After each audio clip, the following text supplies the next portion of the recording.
Incorporated in 1875, today this town is home to the World Grits Festival.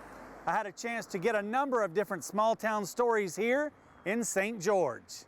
My name is Kevin Hart, and I'm the mayor of the town of St. George. And tell me about yourself. Well, I was born actually in Columbus, Ohio. My father was in the military, met my mother up there. We moved down here when I was in kindergarten in Somerville, and then when he passed away, we moved right out of town in St. George, about 13 miles out of Duncan Chapel area. Then went to school, came back to St. George, and been living here ever since. Met my wife, and we have 2 children and 4 grandchildren, and they kind of keep us all busy right now. But we live right down Main Street of St. George now. Have you been in politics your whole life? I have not. This is my first and most probably only office I hold. I was elected mayor in 2020, and this is my 6th year. St. George is a small town. We have a population of about 1,900 people. We're growing. A lot of the people in St. George do not want it to grow as much as growth, but growth is coming. The good thing about St. George is the people. We are the town of friendly people, and every day I find out that that is very much true, because we constantly have somebody doing something for other people. You know, it's not just, you know, going about your business, but if you see somebody in need or anything, the people of St. George, they'll go out and help you out. When I got out of school, I said that I would never come back to St. George. You know, young and dumb, I reckon, as you can say. Lived in Lexington for about a year. Did not like it. Didn't know my neighbors. They wasn't very friendly. Again, friendly people. In St. George, when I moved back and married my wife, I know all my neighbors. I know them on both sides. I know them across the road. You know, just a good family, friendly people to be around. We have our Independence celebration. We have a Christmas celebration. We have the Grits Festival. So all kind of things to bring people into town. The Bistro 221 on Main Street of St. George. You have Giorgio's up there at the interstate. You also have Armando's, which is not quite to the interstate, but halfway through. But those are the 3 major restaurants. And then you have your fast foods also. My name is Grady Jones. Grady Jones is married to Barbara Jones, which Barbara McCord, her family was born here in St. George, and I really never thought I would come back to St. George, even though my kids would come down for summer vacation. And here I am with my wife, building a large home here in St. George and enjoying every day possible. In New York, I worked for Federal Express, and I retired from Federal Express in 2005. Well, my oldest daughter, she decided that she liked Hilton Head. She was a high school teacher there. She took the 2 grandchildren, and she liked the water in Hilton Head. My wife probably didn't like that she took the grandchildren, so all of a sudden my father-in-law and mother-in-law house looked good here in St. George, and they were deceased, and she came and she retired here in St. George before me, and we've been here ever since.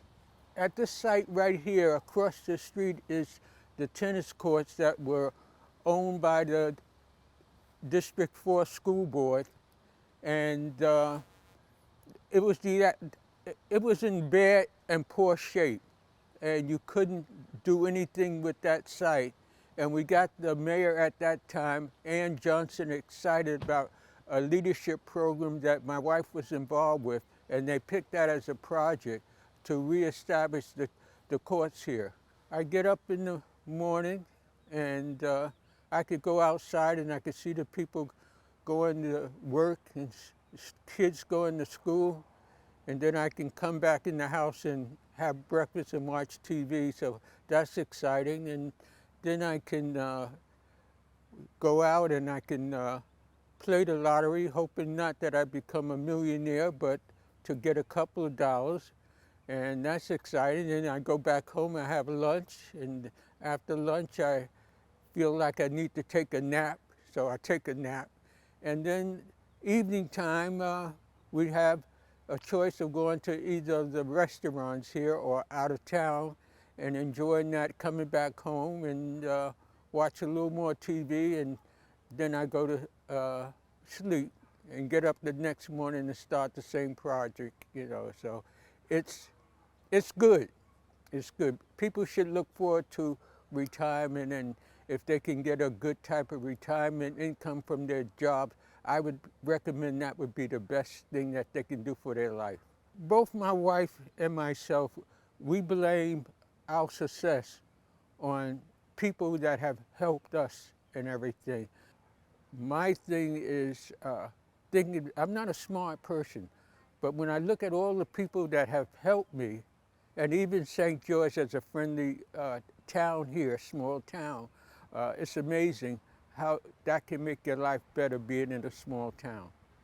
For an example, my car stalled on me and I got stuck, and a couple people stopped by to see if they can help, and those couple people, one or two of them wanted to take their battery cables out and try to start the car, even though I had AAA, you know, to come if there was going to be a problem or anything.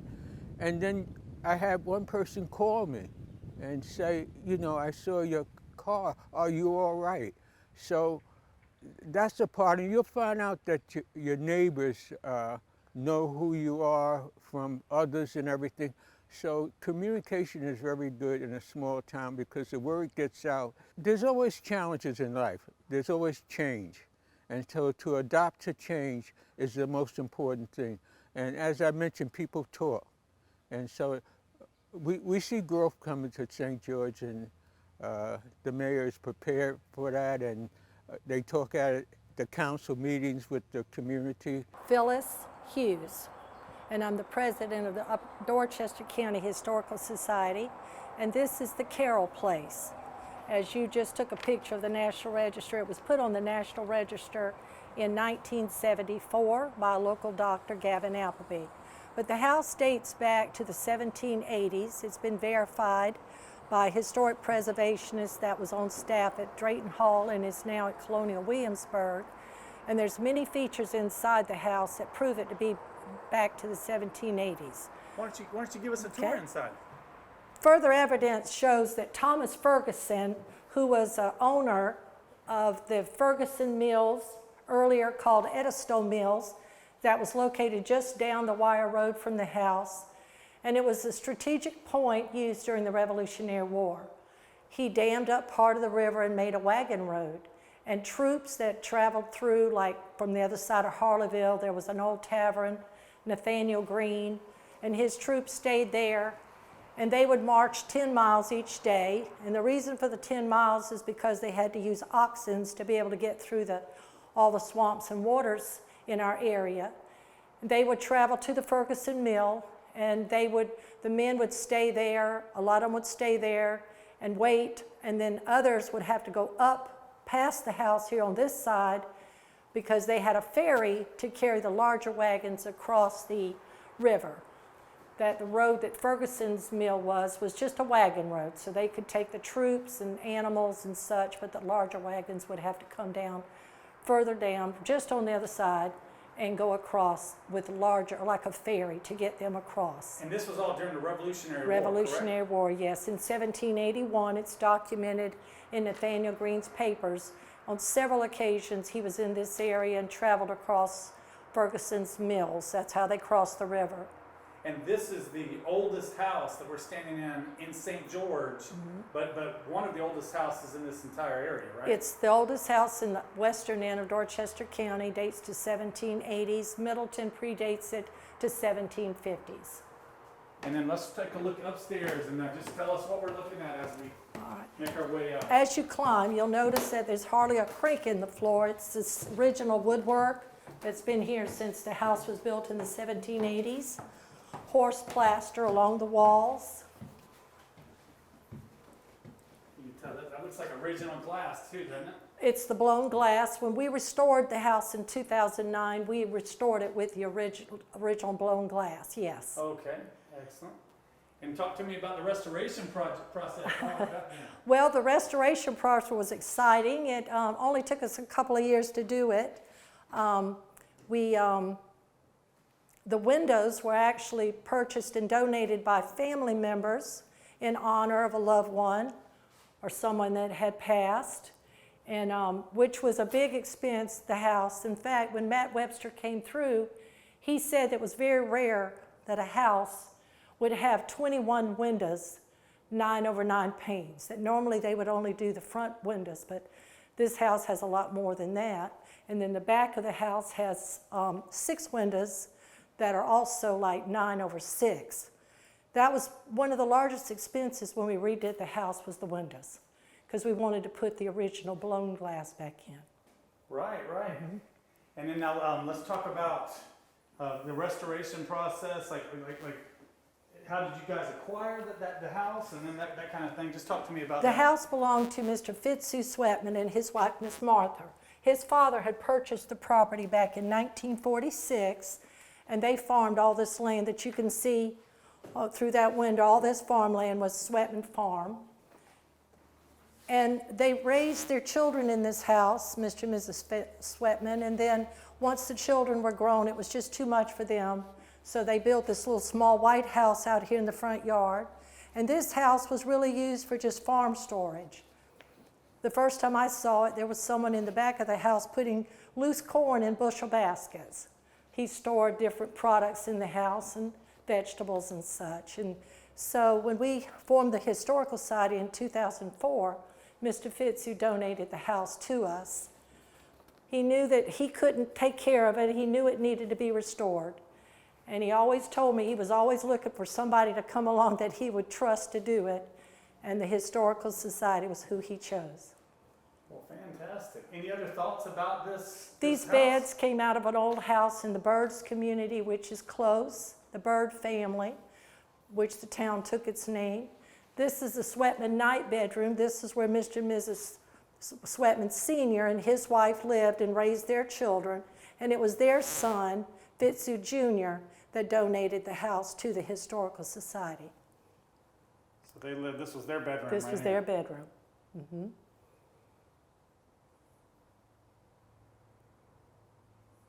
All right. And give me any other thoughts, any other tours? Well, there's one more thing in this room that you might be of interest. The house was also used as a stagecoach stop and an inn. Charleston had depleted its source of lumber early on in the late 1800s and 1900s, so a lot of logging was done throughout Dorchester County, and the logs were floated down Edisto River. One night, someone was spending the night here, and they had a knock on the door. When he went to the door, someone stabbed him, and he fell, and you can see the outline of the body on the floor.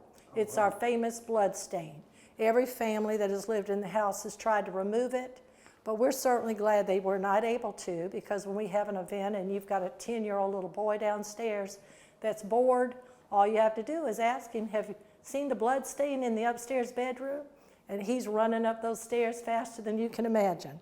But it's been there for a long time. No one knows exactly who died here, but this is a story that has passed through generations of the house.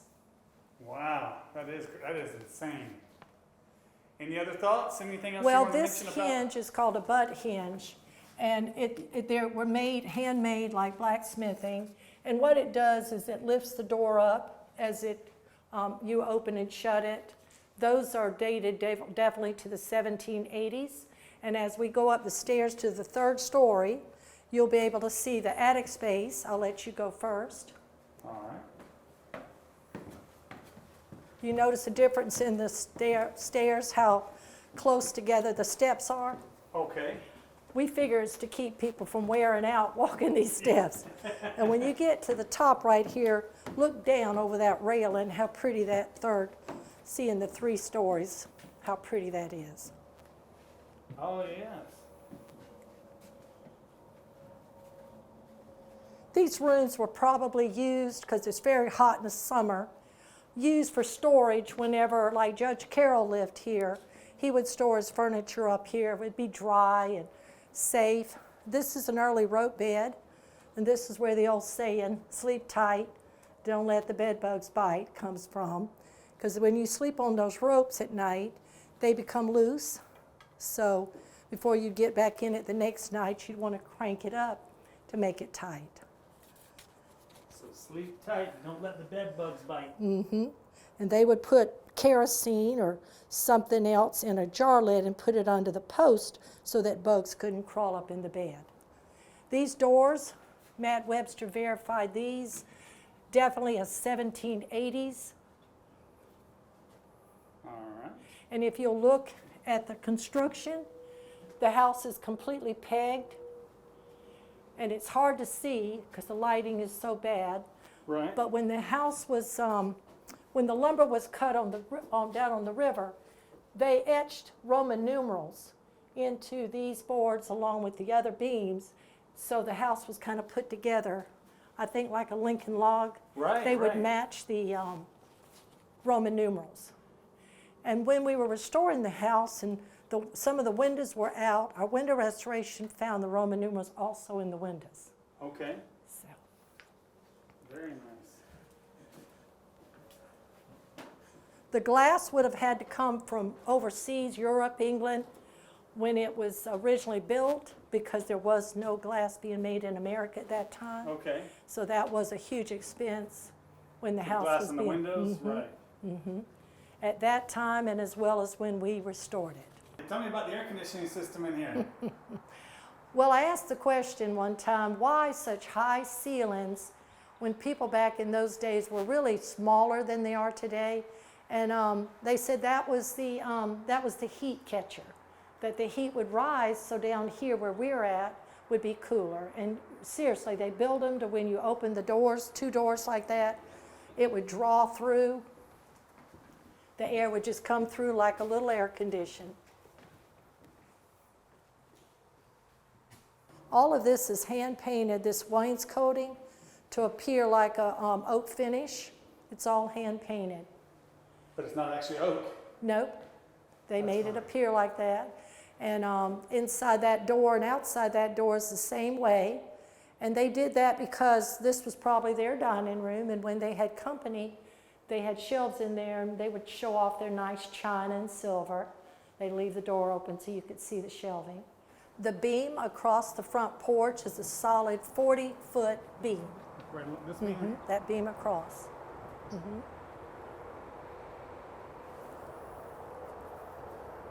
Now, where are we right this minute? We're on the site of where James George's home was. James George's father, Dennis George, was a Frenchman that came to America with Lafayette to help assist the colonists in the Revolutionary War. His son was James George. James ran an outpost somewhere near the railroad, we're not exactly know where exactly, early on in the early 1800s. And later when the railroad came through in the 1830s, he donated this land all along here for the railroad, and they put a water tower here and a depot here later, and this was the site of his home. And he also gave the land for the Memorial Baptist Church. He's actually buried behind the church there in that little fenced-in cemetery area, along with several family members. He also gave land for the Methodist Church, which is just off of 15 Main Street. And one day he got on the train and went to Charleston and bought 2 Bibles and brought them back, donated one to the Memorial Baptist and one to the St. George Methodist Church. And St. George was named after him, St. correct? George, Talk to me about that. St. George took the name George's. It was called St. George's at first. Then they dropped the S to St. George. When the railroad came through, they referred to it as George's Station. So when you're doing history, it's kind of on different maps, it shows up differently.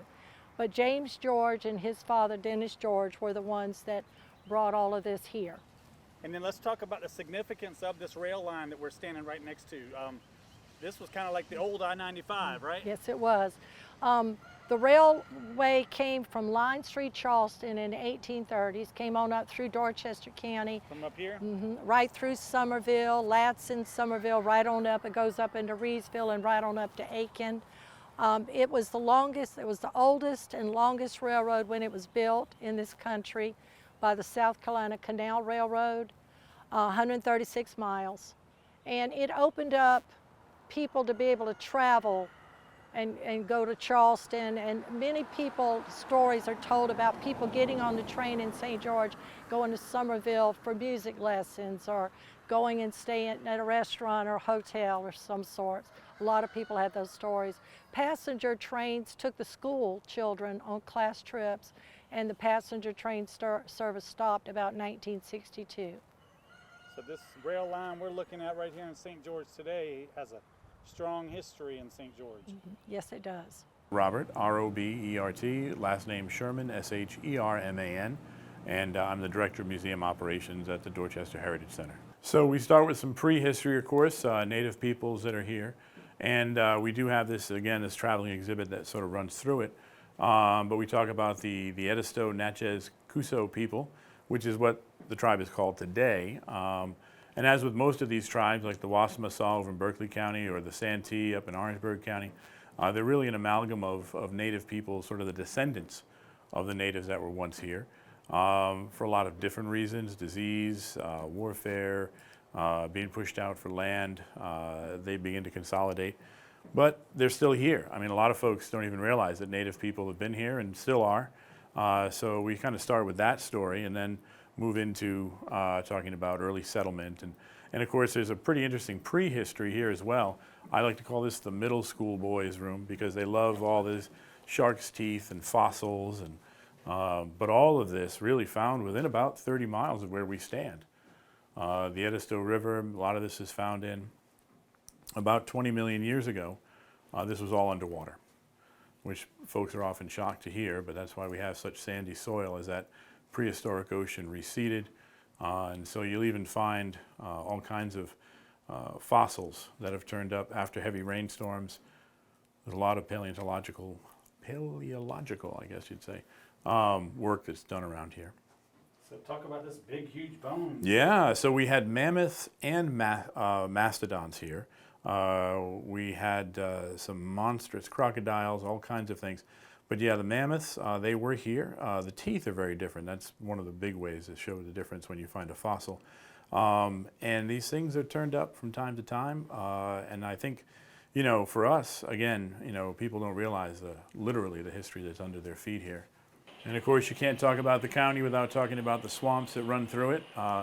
The Edisto River forms one of our borders. It's the longest blackwater swamp in America. Its sources all from the cypress swamps.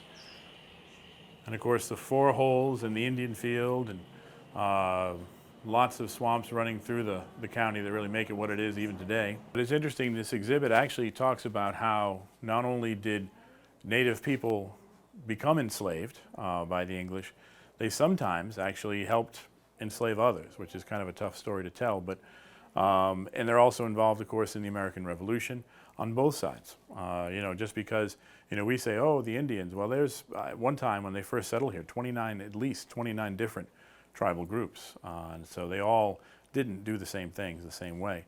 This is a cotton yard right there at the light coming into St. George. That was an old hotel. Later in life, they just cut half of it off, and now all of it's gone because 78 runs right through here. But that was the cotton yard. This is a really early picture, about 1908, of the town as it's really starting to build up. 1920s, you could see the road is very narrow, but look at the different businesses, and these on this side existed. Now later on, they widened the road. So these buildings on this side, the facials were taken off. That's why they look so different than these do, but these kind of keep the same mannerism.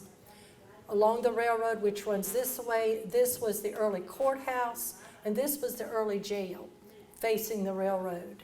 And this is another picture in 1908 from a different point of view of all the buildings that were built in St. George. The Clobber Building, like I told you earlier, there was a Jewish influx of immigrants coming in. L.A. Clobber built this building, and it's still here. This houses our chamber now, restored building. And then Whitlett's department store here was also another immigrant, came in. And then this is when the depot, it was St. George's at that time, and then later St. George, and always referred to as Georgia Station. Beautiful depot. These were just some of our early businesses. That was a bakery, and this was a service station, and a post office was right in here somewhere. There was a little grocery store. But you could see about 40s, 50s, these cars, how busy this town was. And like I said earlier, Raymond, people from Somerville would literally come up here and do their grocery shopping. These are our 4 campgrounds. There's 5 actually within a 20-mile radius, but the smallest, Cattle Creek, is just over the Orangeburg line. But the oldest for Dorchester County is Cypress, 1790s. Indian Field, which Cypress is only about 56 tents, I believe. Indian Field is 99, 100 is the preacher's tent. And then you come over here, in the 1870s is Shady Grove, it's African American. There's 120 tents. And they've had several fires through the years that have destroyed all of the original tents. And then the smaller of the African American is St. Paul Campground on the backside of Harleyville in Dorchester. But we're very proud. It's a religious 1 week a year, same week every year, and people come from all over the United States home for that week. The tents are deeded through the families, owner through the family, and they come back every year to celebrate. When we have folks walk in, a lot of the older folks especially, they recognize some of the products. They talk about, their experiences with the old country stores. And really is, and you can see from the photographs, and the thing I love about the photographs here, they are where you see all the people, different folks congregating. A lot of that was a big part of the community. Now, one part of the community folks don't talk a lot about, though, of course, a little bit of moonshining. Now, the story goes that this still was actually found, if I understand right, out in Bidler Forest, what's now Bidler Forest, when they were putting in their boardwalks, which wasn't that long ago. But it's believed, and it's pretty well been substantiated, that a lot of the alcohol made here is being shipped to Chicago, part of the Capone gang, I guess you could say. But And then that's why you got this right next to the gym. yeah, and folks love to see, of course, kids especially, they like to see the mouse down there having his right on the floor. He's we got to amend our sign now. Yeah, this is one of the things. It's funny. My dad's 95, and when my daughter first got a cell phone, we were talking to him at breakfast, and I said, "Dad, when did you first get a phone?" He said, "Oh, in the house." He said, "1947." I said, "Did it have a dial?" He said, "No." And it was a phone like this where you would just pick it up, and you'd hit this a few times, and the operator would pick up, and then you would tell them, what you wanted. And I had the registrar from the Charleston Museum through one day, and what she thought was one of the real gems here was the phone book. This actually lists people's names, businesses, and then their phone numbers. Like here's Victor Tuttle, and he's at 256J. And if I were to tell a kid that, they'd say, "That's not a phone number." I said, "Well, it was back then." And of course, we're hoping in the new museum will actually allow kids to be able to get hands-on to some of this. And the hope is they'd pick up that telephone and they'd hear the story of how this was the Harleyville Telephone Exchange, and kind of a little interactive for them. Nationally, about 6% of the population are veterans. Here in Dorchester County, it's double that, it's 12%. And Catherine Dollison, she was from Utahville, but she serves. She's actually in the Army before World War II, becomes a nurse, is a lieutenant in the nursing corps, and she's at the Philippines in December 1941. So not only did the Japanese strike Pearl Harbor, of course, they also take the Philippines. So she's a prisoner of war for 3.5 years. But her unit stayed intact the whole time. They nursed the ailing in the prisoner of war camps, and later, in later life, she marries a gentleman who gets involved in the CIA. So she really kind of lived a Hollywood life, but she was from right here in the inland low country. Rollins Edwards, and it's interesting, the story. You find a lot of black men served in World War II and come home, and suddenly they're faced with Jim Crow and other things, and they become leaders in the civil rights movement, and folks like Jackie Robinson. Well, Rollins Edwards, he becomes the first black county council member. A lot of stories in through here, a lot of locals, a lot of their memorabilia.